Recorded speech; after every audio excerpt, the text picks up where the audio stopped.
Welcome back. Sorry for the technical difficulties. Let's start again. So, good evening and welcome to this week's Fireside Chat. As you already know, it's Advent, which are the 4 weeks before Christmas. This week, a colleague of mine posted an article on Facebook. It seems to go around every year about keeping Advent separate from Christmas. You see, in our culture, Christmas is about buying stuff, it's about lights and trees, and it starts the day after Thanksgiving and runs until New Year's Eve. In the church, the 4 weeks after Thanksgiving are Advent. It's a time of waiting and anxious anticipation of God's kingdom to come to earth. The season of Christmas in the church is Christmas Eve until 14 days later when we have the season of Epiphany. There's usually tension between what our culture thinks and what our church thinks are the Christmas season. In normal years, I'm an advocate for keeping Advent as separate from Christmas as we can. For example, we don't sing Christmas hymns during Advent. I try to keep the focus on waiting for Christ to come. However, this year is different. You can see that in our house we already have our tree up. And if you watch our Sunday worship, you will notice that we're singing at least one Christmas hymn every Sunday. And the reason for that is I can't speak for everybody, but I am in deep need of Christmas this year. I need the frivolity of it. I need the joy. I need the music and the lights. I need to remember that God's vision for our world is far beyond our understanding and comprehension. We've had enough bad news this year, and talking to people in our congregation, we seem to need some good news. And that's what I'm going to be trying to focus on in this Advent. So during Advent, for our fireside chats, I'm going to be talking about different people from the Christmas story and seeing what they can teach us. And tonight I want to talk about Joseph. Now, in the Bible, there are only two Gospels that tell the birth of Jesus. One story in Luke and the other in Matthew. And they're very different from one another. It's always good to see how and why the Gospel writers tell their stories differently. In Luke's Gospel, the story is mostly told through Mary. This makes sense because in Luke's Gospel, Luke lifts up the importance of women in Jesus' ministry. In Matthew's Gospel, it's actually told through Joseph. We can see in Matthew's Gospel that Joseph is conflicted. We know from the Gospel that Joseph comes from the line of Abraham through David, that he is related to those important biblical figures, and we're also told in Matthew's Gospel that Joseph is a righteous man. Joseph is a man who follows the laws that were handed down from his ancestors. And we are led to believe that Joseph here wants to do the right thing. And the right thing in this case is to, quote unquote, dismiss Mary quietly.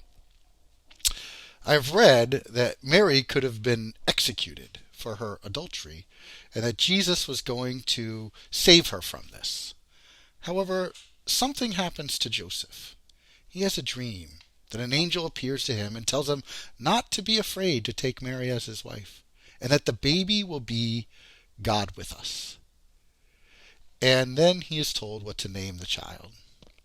This is really a miraculous story. I suppose we could say that Joseph had some kind of difficult choice to make. It's a choice between what he had been told was the law and what the Spirit is leading him to do. Think about those options that are in front of Joseph. Follow the prescribed religious thing to do that he has been handed down through his ancestors, or listen to some crazy angel dream you had. I think most of us would agree that following the angel dream seems like a crazy idea. I'm always wondering, why did Joseph do what the angel told him? This Christmas, I want to believe that Joseph saw in the angel's message a bigger plan.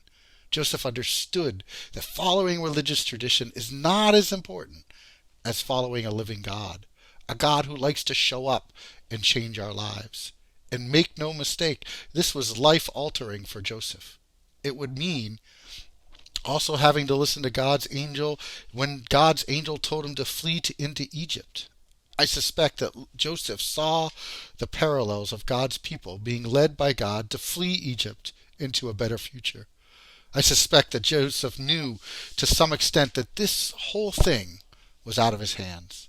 That the same God who had called Abraham to a distant country was now calling him to unknown territory.